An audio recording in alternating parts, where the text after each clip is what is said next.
안녕하세요, 윤테크입니다. 자, 요즘 분양시장이 살아나고 있는데요. 이 청약 당첨되는 게 쉽지 않은데, 청약 당첨됐을 때 분양가에 어느 정도 있어야 되는지 많은 분들이 궁금해 하실 거예요.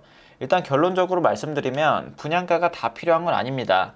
그 중에서 일부만 있으면 돼요. 대략적인 자금 계획을 위해서 제가 청약 정보를 올려드릴 때 이 표를 항상 올려드리거든요.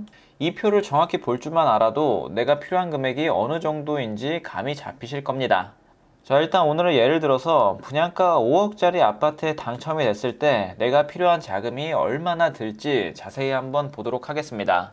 자, 입주자 모집 공고를 보면 이런 식으로 나와 있어요. 자, 처음 보시는 분들은 굉장히 복잡해 보일 수 있는데요. 내가 넣을 타입을 일단 봅니다. 자, 84A 타입 4억 7천부터 5억 2천만 원까지 이렇게 분양가가 형성되어 있는 걸 볼 수 있겠죠. 보통 청약 넣을 때는 이 동호수를 내가 고를 수 있는 게 아닙니다. 100% 추첨으로 무작위로 뽑혀 나와요. 그렇기 때문에 자금 계획을 최대한 보수적으로 세우기 위해서는 그 타입의 가장 비싼 분양가를 기준으로 해서 자금 계획을 세우시는 걸 추천드립니다. 자, 보통 자금 계획은 계약금 10%, 중도금 60%, 잔금 30%로 구성이 되는데요. 가끔 투기 과열지구나 조정 대상 지역에서 계약금 20%인 곳도 종종 있긴 합니다. 근데 요즘 나오는 분양들은 계약금 다 10%에 나오고 있습니다. 아무래도 분양시장이 엄청 좋을 때는 계약금 20%를 해도 완판이 되지만 분위기가 그 정도까지 올라가지 않았을 때는 대부분 다 계약금 10% 나온다고 보시면 돼요. 그리고 규제 지역도 전부 다 풀려서 지금 서울의 일부를 제외하고 나면은 비규제 지역입니다. 비규제 지역 같은 경우에는 중도금 대출이 모두 다 나와요. 60%까지 모두 나오고 투기 과열지구나 조정 대상 지역으로 돼야지 50%만 대출이 나오게 됩니다. 자, 그래서 비규제 지역에서 당첨됐으면 계약하실 때 계약금만 있으면 입주 시점까지는 필요한 금액이 전혀 없어요. 중도금은 대부분 사업 주체가 그 은행을 알선해 주기 때문에 웬만하면 다 실행이 됩니다.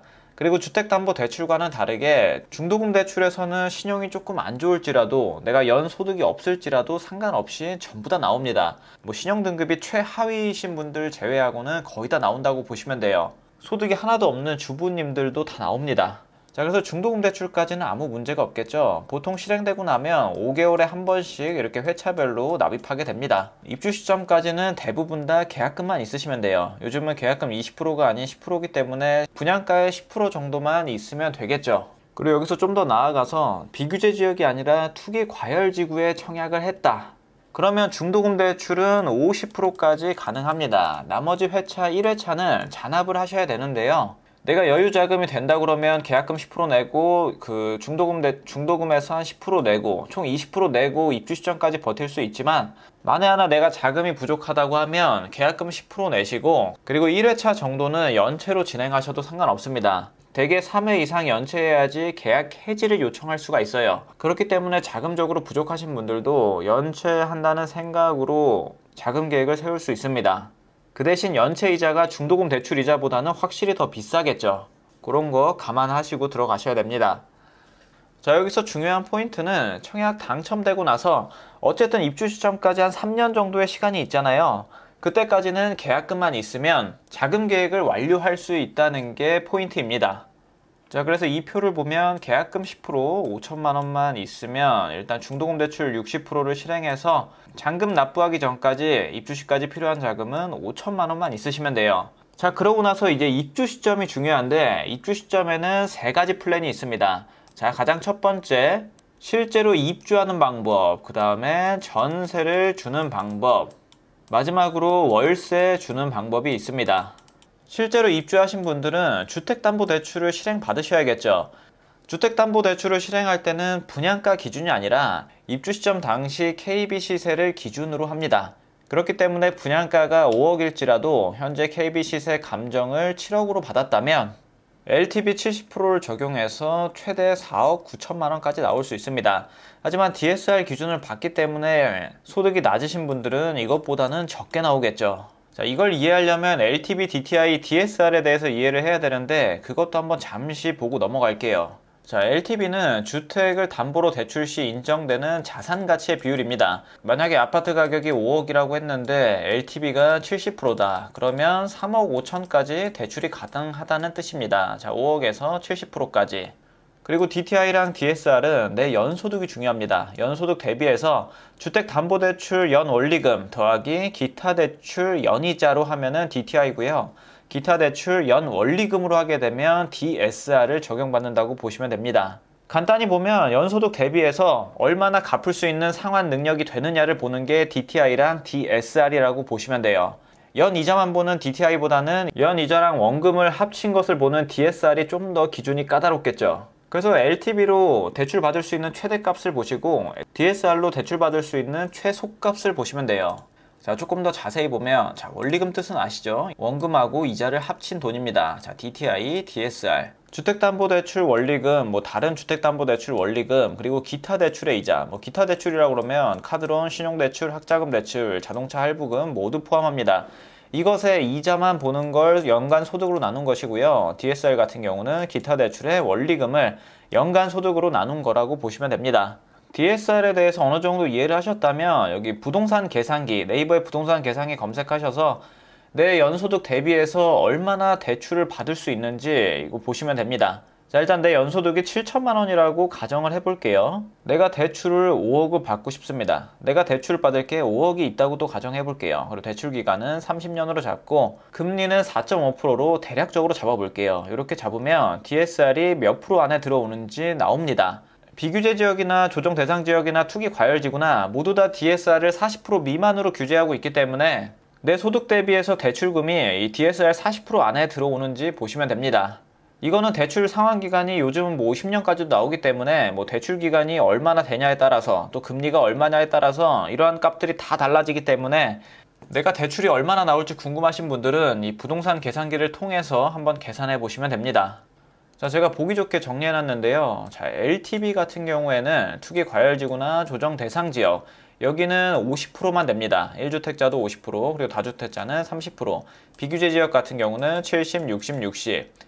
그리고 DTI가 이렇게 세분화 나눠져 있는데요. DTI보다는 어차피 DSR이 중요합니다.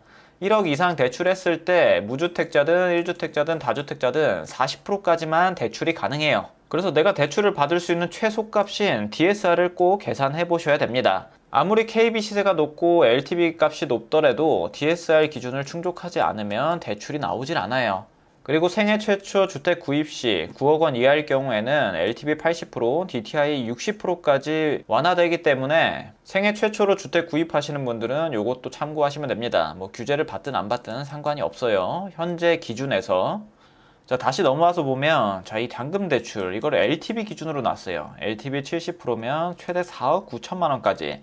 하지만 본인 소득에 따라서 이 4억 9천만 원이 나올 수도 있고 나올 수도 없는 겁니다.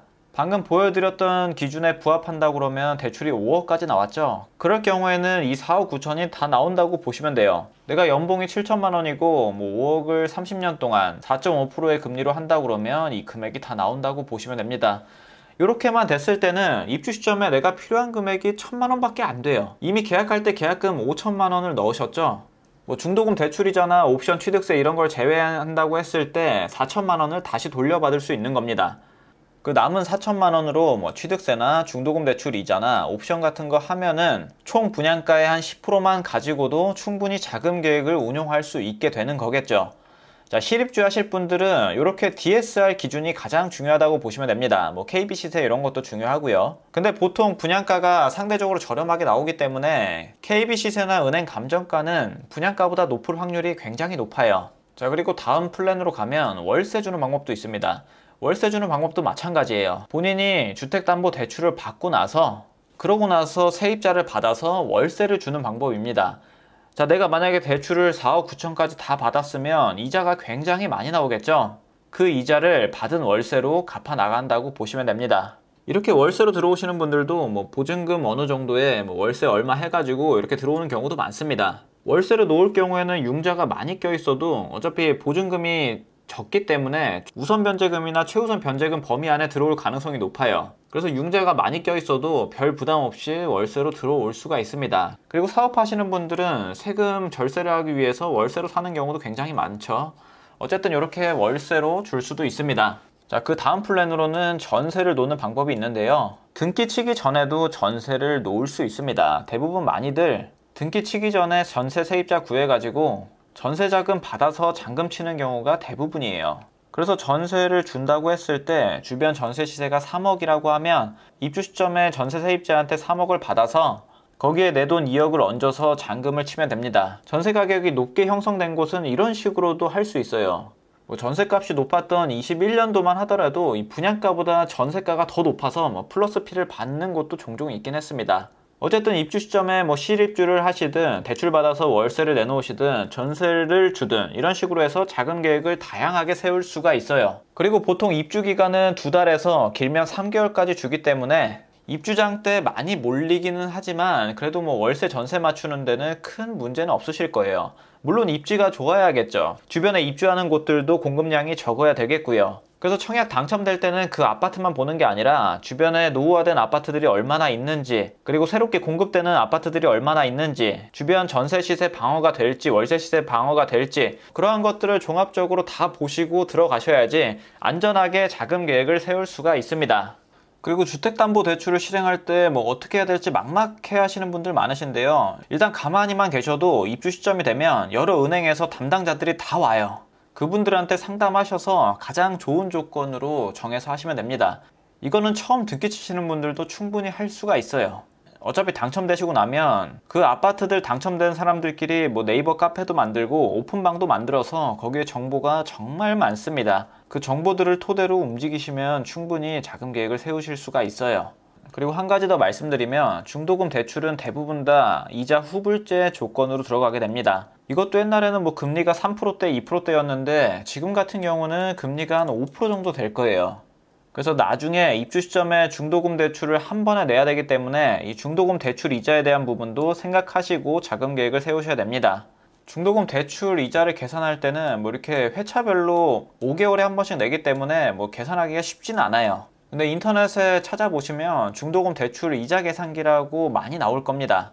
대략적으로 5억짜리 아파트면 1,000만 원에서 한 2천만 원 정도가 이자로 나온다고 보시면 됩니다. 보통 5억짜리 아파트라고 그러면 금리나 입주 시점에 따라서 다르긴 하겠지만 대략적으로 한 1,000만 원에서 2천만 원 정도 생각하고 계시면 될 거예요. 그래서 나중에 낼 취득세랑 중도금 대출 이자랑 옵션 비용, 발코니 확장비 이러한 것들 모두 다 생각하셔서 계획적으로 자금을 운영해 보시길 바랍니다. 특히 3년 뒤에 부동산 시장 분위기나 전세 가격은 절대 예측할 수 없는 분야이기 때문에 자금 계획은 무조건 보수적으로 세우시는 게 좋아요. 진짜 분양가 상한제를 적용받아서 주변 시세 대비 엄청나게 저렴한 게 아니면 여유롭게 보수적으로 잡고 접근하시는 게 좋다고 생각이 듭니다. 이 영상 참고하셔서 나중에 청약 당첨됐을 때 자금 계획을 잘 세워보시길 바랍니다. 자, 오늘 내용은 여기까지 하도록 하겠습니다. 감사합니다.